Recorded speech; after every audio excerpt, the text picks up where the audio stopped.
चौदह 14 अप्रैल को गंगा स्नान है।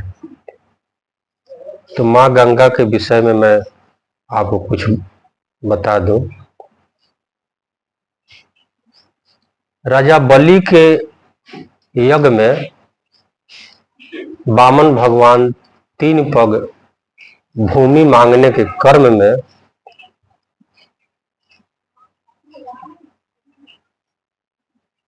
माँ गंगा का अवतार हुआ। उसके बाद माँ गंगा को ब्रह्मा जी अपने कमंडल में रख लिए और ब्रह्मा जी कहते हैं कि अभी आपका पृथ्वी पर जाने का समय नहीं है, अब चले पृथ्वी पर।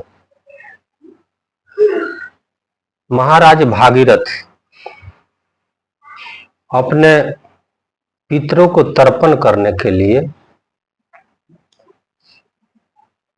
गंगा पृथ्वी पर लाने के लिए घोर तपस्या करने लगे। तपस्या से प्रसन्न होकर माँ गंगा प्रकट हो गई। भागीरथ जी को कहने लगी, भागीरथ,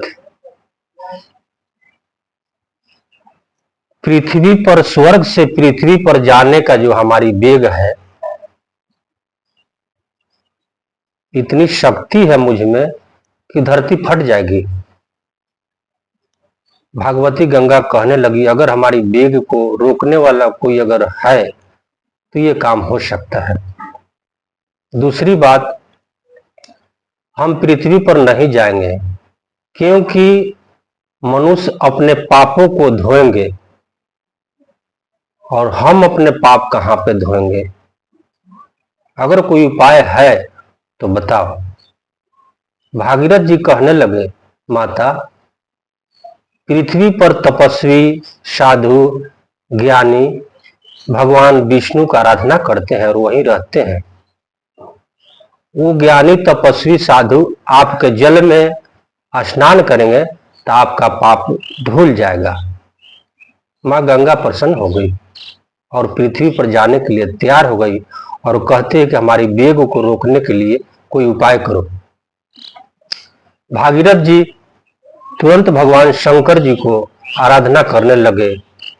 भगवान शंकर जी प्रसन्न हो गए और कहे कि ठीक है भागीरथ, जो गंगा का वेग या शक्ति है मैं अपने जटाओं में रख लूंगा।